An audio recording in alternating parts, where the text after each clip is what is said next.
Let's dive into one of the most controversial and massive compensation plans in corporate history. Tesla shareholders have just approved a new package for Elon Musk that has no salary, no guaranteed bonus, and is tied to a staggering goal, growing Tesla to an $8.5 trillion company. This isn't just about pay. It's a bet on the future of AI, robotics, and whether one person can be incentivized to change the world. This is a 100% performance-based plan that gives Elon Musk stock options only if Tesla hits massive market cap and operational goals. It's a huge deal because it aligns his pay directly with shareholder value, ensuring he focuses on Tesla's ambitious long-term vision for AI, robotics, and its master plan, part 4. He either creates massive wealth for everyone or he gets nothing. What do you think about this, John?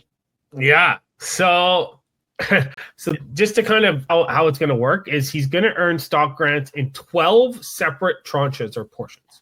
So Tesla has to hit increasingly ambitious goals to get the full payout.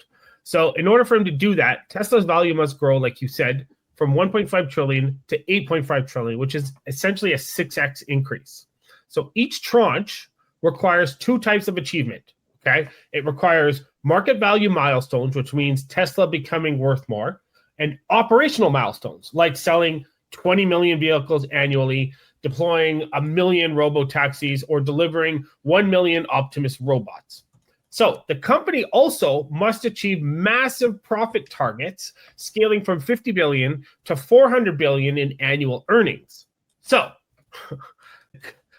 this is crazy. It's not just about money. It's more about control.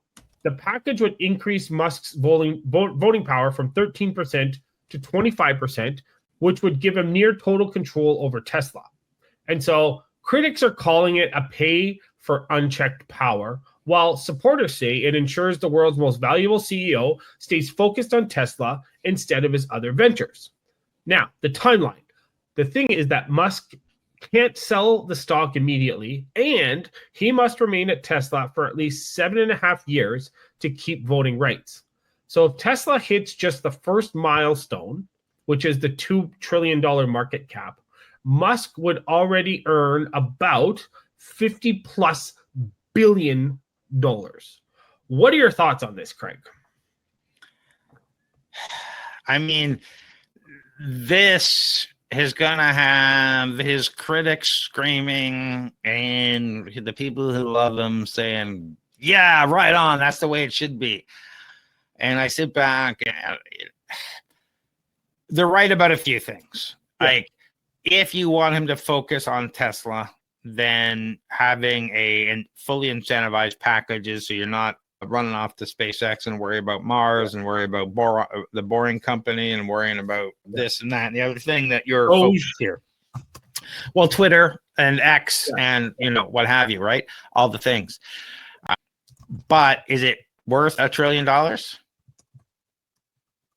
I don't know. But I like the fact that it's 100% tied to performance, because so many compensation packages, golden parachutes, whatever you want to call it, aren't these days. So you fire a CEO for bad performance, they still get their 15 million or whatever salary, and they're happy. They take their package and off they go, and they get X number of years and whatever paid, and they're living. So incentivizing this, saying, listen, if you don't get us to an $8.5 trillion valuation, you're not going to get this. Yeah. Though there are some incentives along the way. You meet, milestone 1, you get this. You meet milestone 2, you get this.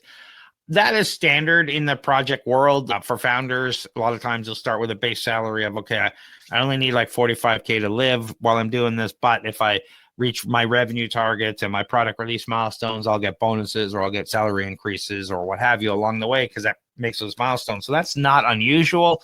It's the $1 trillion is that unusual.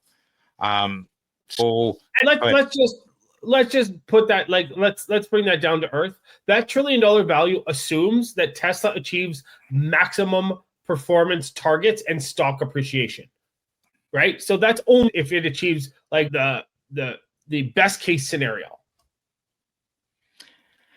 So I also did a little bit of a deep dive on this to say, okay, was last year, might even been earlier this year. It blurs a little bit that he was denied his $50+ billion package.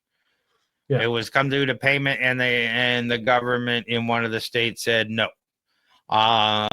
And doing a deep dive and say this is less likely to be subject to that, because the big problem about that other paycheck that got denied was Elon Musk had, as the number one shareholder, had more influence over the board. The whole process of how that contract was developed and who approved it was questionable. Now this went out to all the shareholders. There was a majority shareholder vote. It was clear on what they were voting on. So there's very little likelihood, at least for the same things, that this will get turned over. I just wanted to clarify that, because, great, they're going to pay him $1 trillion, but when the time comes, someone's going to go, nope. Thanks for working us for nothing. Yeah. I do, but I agree with you on principle that this would keep them focused. This would incentivize to keep them focused, which is what they need for Tesla. Yeah, and it's a ridiculous package. However, we're seeing more and more packages that are sky high like this, but it's a ridiculous ask. Can Tesla become an 8.5 trillion market cap company? Yeah. And that would mean you'd have to be more valuable than Nvidia is right now. Yeah, so this is a huge leap forward. If he does it, he does achieve it. Definitely worth something. Is it $1 trillion? I don't know, but according to the shareholders, it is, and they all voted on it, and they're the ones who are going to be impacted one way or the other when this happens. So, I guess we should just let it ride if we believe in our capitalist society. Yeah. So that's the story. It's either a brilliant move to align a visionary CEO with shareholders' goals for a sustainable future, or it's an impossibly large gamble. What do you think? Is an $8.5 trillion Tesla even possible, or is it just a fantasy? We'll be tracking this one for years to come. That's for sure. Yeah. What do you got going on, John? Yeah. Just gearing up. Is this coming out in December? Yeah, December. Might even be January now, actually. Okay, gearing up for the holidays or gearing down from the holidays. So planning out my next few months and, ramping up for shred season. How about you, Craig?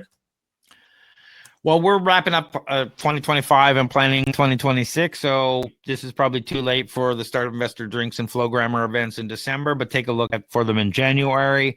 There's always stuff going on. Check out torontostarts.com for our startup and business related events and resources, and check out flowgrammer.ca for our business and AI automation information if you're looking for that.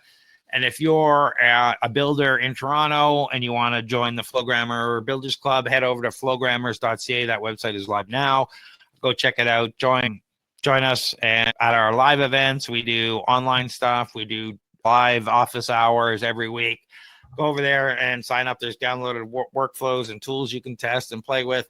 So check all that stuff out. But John, if people are looking for non-dilutive funding, where do they go?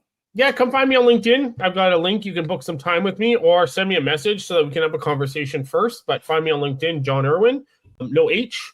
But if you need help with your business overall, with your startup, how do they get in touch with you, Craig? Head over to startupcoach.ca or torontostarts.com. And just book a call with me and get a discovery call, find out what's going on and get you motivated. If you're not interested in that, come out to one of our events, talk to other founders and whatnot, and just talk to people. It really is, knowing that you're not alone can motivate you a lot. But other than that, give us a call or book a meeting over at torontostarts.com. And thanks everyone for listening or watching, and hope to talk to you again soon.